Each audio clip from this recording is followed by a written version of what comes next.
Hey YouTube, today we're going to be looking at another firearm and I'm going to tell the story about how I acquired it.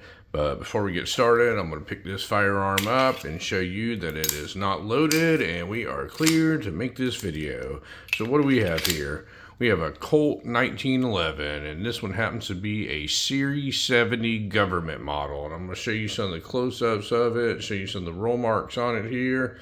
It says Colt Series 70 Government model 45 automatic caliber. And on the other side, it's going to say Colt Government model on it. So this is a 45 ACP 1911 Series 70, and this one was made around 1976, I believe, is the year manufactured. Now, over the years, I've had several of this exact gun, and I was always looking for the exact one that I wanted. And this is all personal preference, folks. These are all really good guns. You know, you can get the pre-Series 70 ones. You can get the newer remake ones they had about 10, 15 years ago. Or you can get one like this. It was actually made in the 70s. And there's a couple different versions of the ones made in the actual 70s. And everybody has their own personal preference. Now, the one that I like is this exact one. This one has, people call this the billboard model. It's got the larger roll marks that go all the way across the top of the slide. And they did that all the way up to around 1980 or so when they made these roll marks a little bit smaller on them, and the bluing wasn't quite as shiny as it is on this one. If you look at the shininess of this bluing, it absolutely looks like a mirror on it. And I was always wanting this exact one, the large roll mark one with the walnut grips, and you have to get one that's made, you know, in the early to mid 70s to get one that fits checks all the boxes for me. And so, like I said, I've had several of them over the years, and this was the one that I was chasing, you know, to be in really good shape and all that. So I'll tell you a little bit of story about how I got this. Years ago, I was, I always follow this local website where people list their stuff for sale or for trade or whatever have you, whatever they want to get rid of their stuff. And I ran across a Smith&Wesson 586 no dash, and it was in pretty awesome shape. And I was actually out traveling around working, and I came upon it, and the guy didn't have a price on it. Same story as always. He wanted to trade. So I contacted him. It was a lot easier back then than it is now. People would actually give their phone numbers and communicate with you. I don't know what's happened with the world today, but nobody wants to communicate with anybody. They want to drag things out, and they usually end up ruining the deal. But I got a hold of the gentleman. I was like, do you want to sell just your Smith&Wesson 586? And he goes, no, I want to trade it. I want something a little bit more modern. I got this from my grandfather. I believe he said it was his grandfather or father. I can't remember which one. And I was like, what do you want to trade it for? He goes, I'm looking for something a little bit more modern. I'd like to have a 45. And I was like, well, tell me what you're interested in, and I may have it. I may be able to make something happen. He goes, well, tell me what you have. So at the time, the only thing I could think of was a Glock, and I had the Glock that I carried every day. It was a Glock 30. And I was like, I have a Glock 30 chambered in 45s. I got a few magazines, the box, the whole shooting match. Would you be interested in doing a deal with that? And he goes, send me a picture of it. Now, this is where I start losing my patience with a lot of people. They want a picture of a Glock, but I get it. Some people, they aren't gun folks like you and I, and they want to see a picture of what they're getting. In my opinion, Glocks all look the same. They're all a black polymer frame gun. You just have to know which model it is. So I sent him a picture of the Glock, and he goes, I'll do that. And I was like, okay. And I didn't know if he meant he'll do that in cash or he wants something else to go along with it. I had no idea, but I knew that I did not have the gun with me at the time. I left where I was working at the time, drove to my house, picked the Glock up, and turned around and drove like an hour back to meet this guy. And we met in a parking lot, and I showed him the gun, and he showed me this particular one. And I was like, so what do you want to do? He goes, I'll do the deal. And he held his hand out and shook my hand, and he traded me even up a Smith&Wesson 586, no dash, with the target grips on it. The thing looked like it had never been fired, to be honest with you. It was in perfect condition, straight even up for a Glock. Now I'm going to tell you something about Glocks, folks. I do not collect Glocks.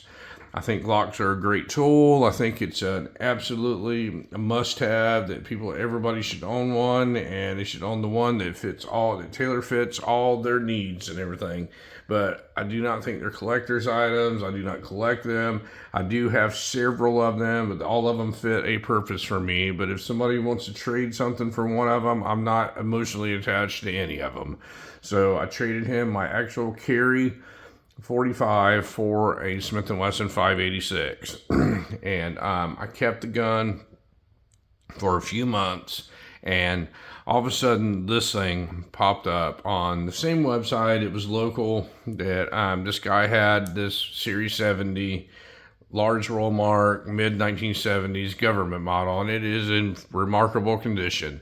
Now, I already had one of these, but it wasn't the one that exactly that I wanted. It was the smaller roll mark one. It didn't have this the mirror bluing on it, I call it. It had great bluing on it, and I have a video on showing you the difference in the bluing and the newer release ones in the early 80s and these, and it is quite a bit of difference.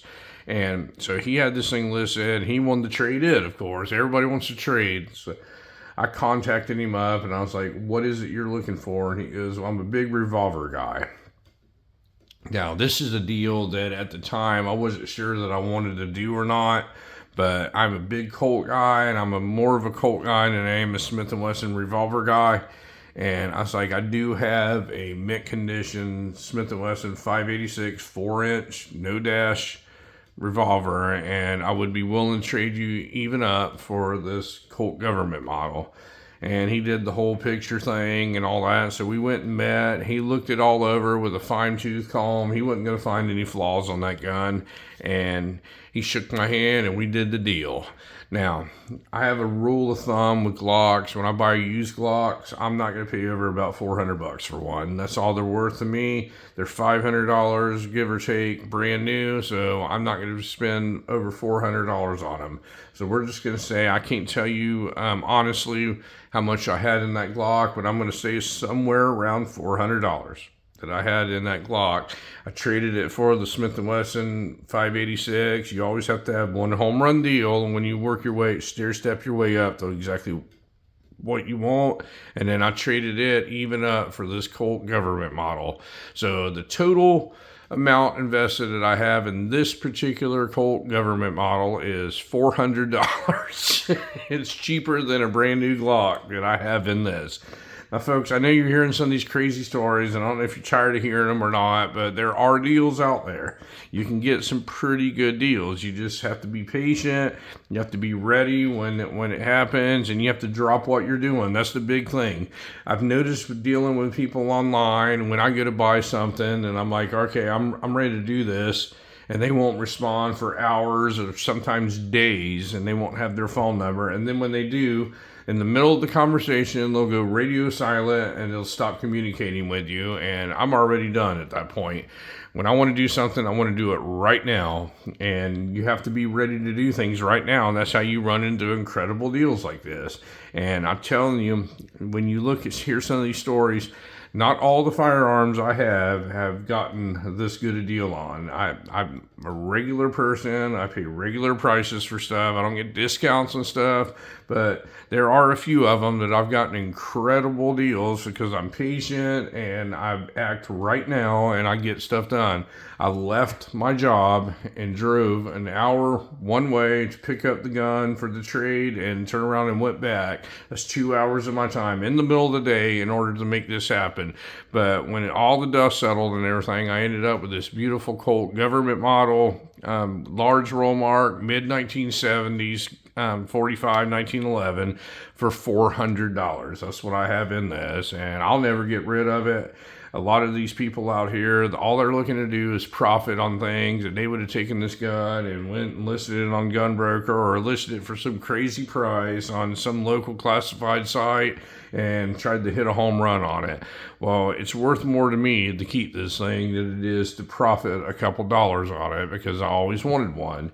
I did end up getting rid of the one that I had at the time. I do not remember exactly what the deal was with that or what I did to make that deal, but I got rid of it because it wasn't the one that I wanted. This was the one that I wanted. But I got a mint condition Colt Government model Series 70 1911 for about $400 is what I have in this, and you can't really pull that off in every day. It's just very hard to do, but it is possible, and all the stories that I've told you here over the past couple weeks, all of them are true, and all of them are possible. You just have to look around, be patient, and things will come along. But anyway, folks, let me know what you think about this Colt Government model, or do you think I got a good deal on it for $400? And thank you very much for watching my video today, and you folks have a great day.